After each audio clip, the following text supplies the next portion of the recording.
Welcome back, everyone. Now I'd like to introduce you to the dragon exercise, a meditation simply designed to help you get an imaginal sense of how you are in relationship to the challenges in your life. This fits well in the fire section, in the middle of the fire, when we take on this inspiration to create in the world, to be in the world, and we find ourselves with the world all around us, having to deal with all of the good, the bad, the ugly of our lives, of life itself, of other people, of challenges in the environment on all levels. So for this exercise, I'd like you to focus on one challenge in your life at this moment, and choose maybe the most relevant, which I would say is the first thing that comes to mind. So first, I simply want you to tune into the challenge that you're facing. Notice how it first appears. Does it appear as an image of an experience, whether it's something from the past or the present or the future? Does this challenge take the form of thoughts, ideas, notions? Is it of a relationship, a dynamic between you and another or others? Is this challenge about the earth realm, which is all about organization in your life, getting it together, rooting, grounding, connecting, seeding new ways, about seeing the details in your life? Or is the challenge an emotional one, an inner psychic one, or even a spiritual one, a challenge of seeing the big picture, or seeing what exactly is around you in your world? Or even a challenge of dealing with the rituals in your life, what you put your faith in on a daily level, on a daily basis, the unconscious rituals. Whatever it is for you, just take it in, and maybe you can hold it as almost like a hologram, a holodeck, Look all around you and see that part of your challenging life up and running in this moment. Feel what it feels like in your body to be facing this challenge, where the charge is maybe in your body. It may look lit up like fire or darkness. Notice any emotional charge that's there. Any thoughts?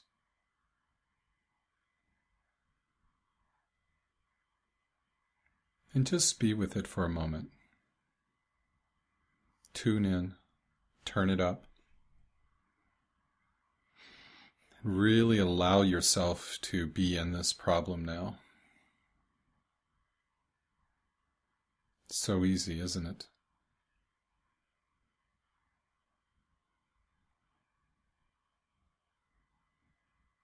Breathe it in and breathe it out. Notice your breath, your heartbeat.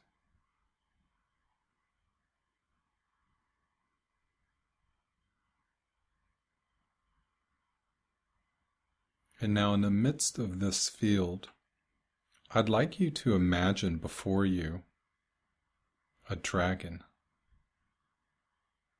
Imagine just floating in front of you, maybe, or sitting on your desk or your floor, a dragon.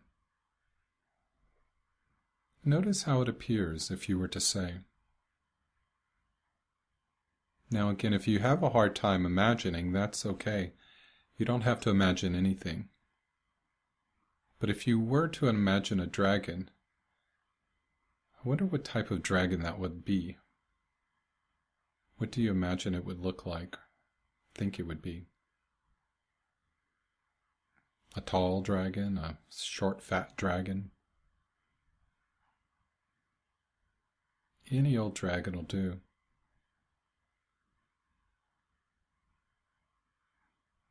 And now I want you to imagine that dragon taking on all of the challenge that you're facing in your life.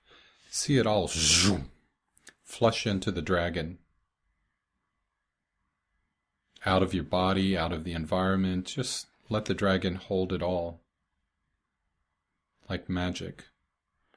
And you can come back into the light, come back into that torus of light from heaven and earth. Universe swirling in the belly, the chest, the third eye, the crystal palace. Back in harmony, whoosh. Heaven and earth in harmony.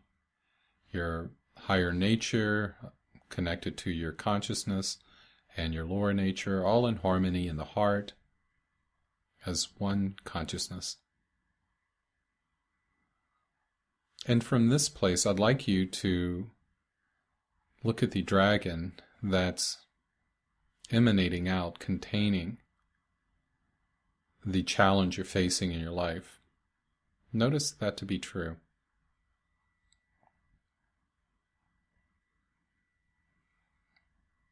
You might notice energetic spikes in it or shifts in it because of the charge that it's taking on.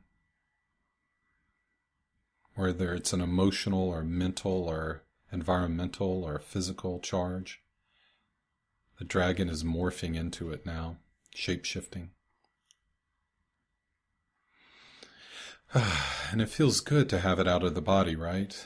Out of the environment, and just right there in front of you. Now, if it feels like too much, you can imagine a mirror between you and the dragon. Like it's a two-way mirror and you're standing behind it, looking through it. So whatever energy splashes off of the dragon will simply be reflected back and not into you. And this is a great technique to offer a bit of dissociation, a bit of distance from what it is we're viewing, so we don't get triggered. Because our job is to stay in harmony and witness what this looks like from an external view. Of course, when these challenges are live and within us and charging us, our consciousness is also shape-shifting into that. So it's very hard to change this in front of you if it is inside of you as you. Like Einstein said, the mind that caused the problem is not the mind that'll solve the problem. So now we've put the challenge in the dragon, and there it is. And we're in a good space, connected, rooted, in harmony. Just like that. The power of the imagination. Now, I want you to imagine we're going to put 6 figures around the dragon, 6 characters, or we call them archetypes. And these 6 archetypes represent different ways of relating to the dragon. You can think of it as different ways of relating to your challenge. And this is a wonderful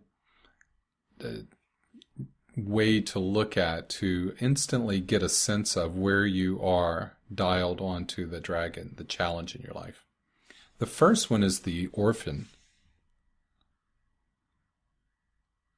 The orphan lives in fear of the dragon. The orphan feels all on their own to deal with this dragon, feeling dispossessed of support, maybe.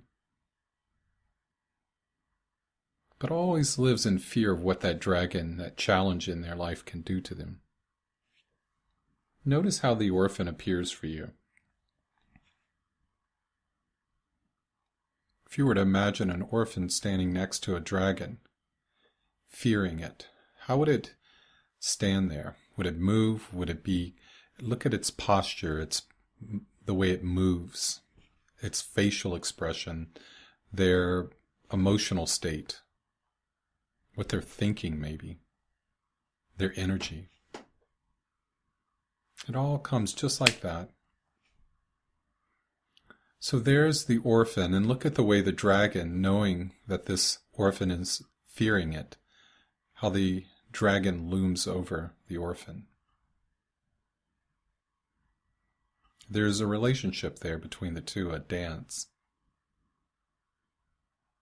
Does that seem like a familiar dynamic for you? In this time of your life, maybe. The next one is the innocent. The innocent, standing next to the dragon, has no idea, maybe, what this dragon could do to it. You might say it's naive. Or maybe it's just in beginner's mind of letting the dragon be what it is, without imposing fear.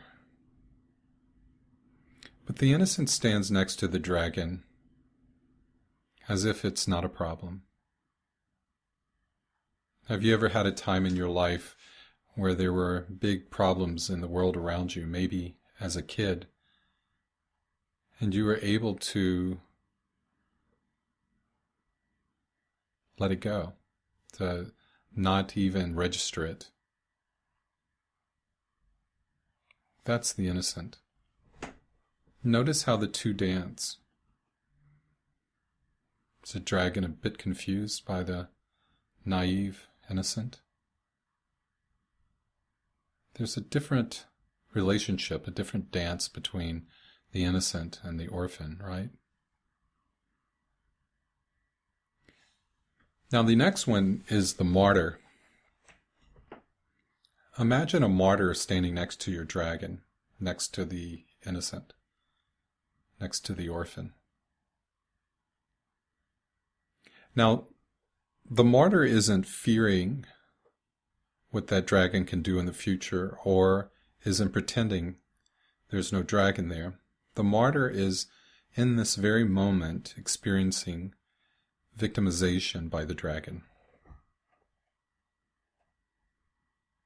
In its positive value, it's that part of us that can handle tough times.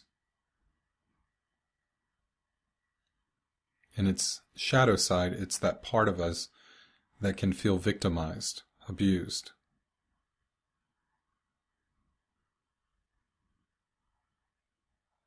Notice how your martyr appears before the dragon, what form it takes. Its posture, its way of relating to the dragon, the dance between the martyr and the dragon.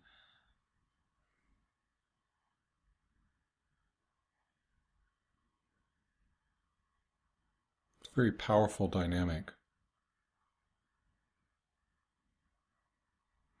Now the next one, next to the martyr, is the wanderer. The wanderer sees the dragon, but rather than engage the dragon, or allowing the dragon to engage it, the wanderer rather,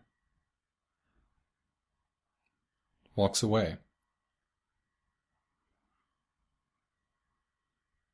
The wanderer is that part of ourselves that, in its positive sense, knows when to leave a bad thing behind, when to cut bait, when to move on, to let go, to seek out better options, a better way. The shadow side, of course, of the wanderer is that part of us that checks out, that dissociates, that abandons relationships when they become too tough, maybe. Or that maybe in a shadow sense avoids challenges, and therefore not allowing for the opportunity of mastery, of growth, of evolution. Notice the dance between the wanderer and the dragon, if there is one.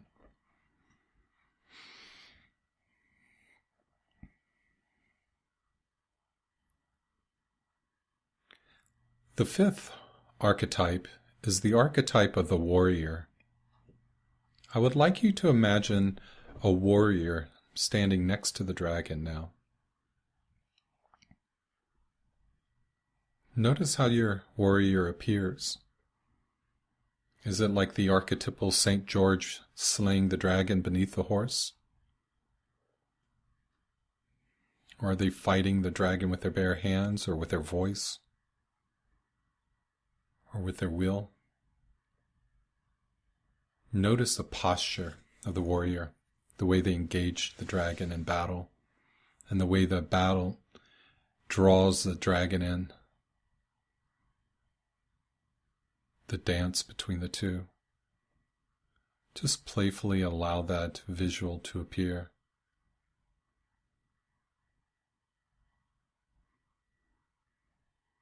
The warrior sees this as a fight to the death, maybe.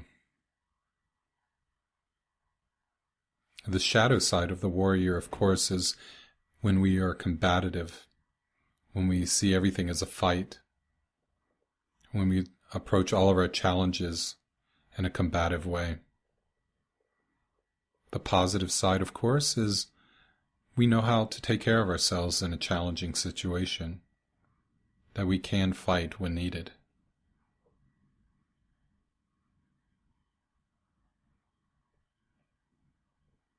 The next and final archetype we'll look at today is the shaman, the sorcerer or the Merlin-like magician, the sorceress. There's all sorts of archetypes around this character. Now, the shaman sees this experience with this dragon, this relationship, as a divine appointment, opportunity to work their magic, to transform this challenge, this dragon, into an ally, into some medicine. One of the hallmarks of the shamanic path is being willing and able to take on the poisons of life, the challenges, and transform them into some form of medicine, of wisdom, insight, of ability. So you can see how the shaman, the sorceress, is taking on the dragon, transforming it, and watching how the dragon transforms into an ally of the shaman.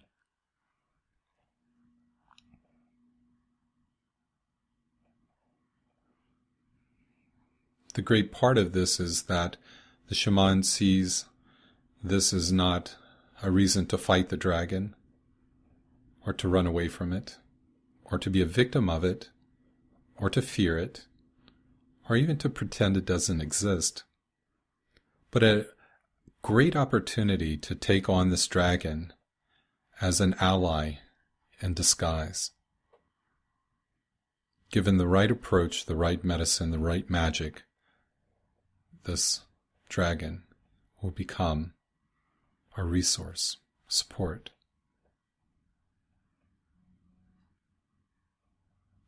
Now, as you look at these 6 characters around the dragon, I want you to simply notice which one you've been lately with this challenge in your life. And for now, I'd like you to simply go down into that Go next to that archetype. Experience it up close. And from the heart, witness what it's going through. You know that feeling on all levels. And you could see that dragon, how it relates to you, how it dances with you. And you can even shapeshift into that archetype and again feel what it feels like to have to dance with this dragon in this way. Is it exhausting? Does it create anxiety, worry? Does it make your body tense up, your breath? Does it activate thoughts?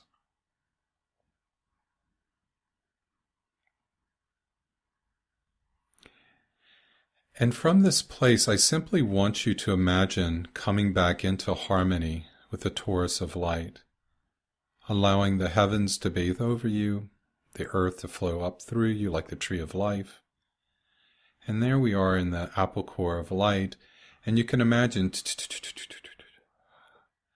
coming back into resonance in the midst of this state. And that part of you that has been dealing with the dragon is now recalibrated, rebooted, and you can imagine now that that part of you is engaging the dragon in a good way.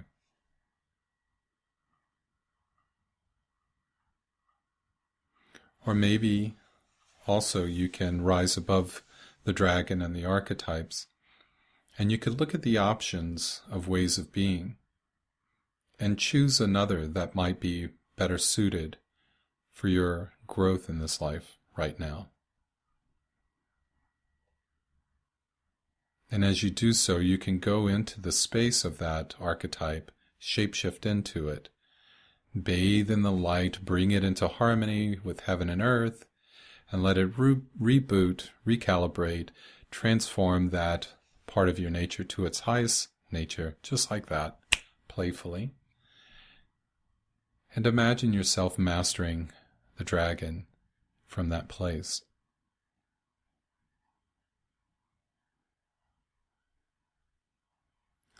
This is a wonderful way to help us to break the fixation of how we habitually deal with the world, the challenges in our lives. By simply offering yourself this little dial of archetypes around the dragon and plop it up on your visual field, on your desktop of your imaginal computer. And whenever you're dealing with a challenge in your life, you can look at it and say, where am I around the dragon of my life right now? This particular dragon. And you can imagine a little light lighting up one of the archetypes.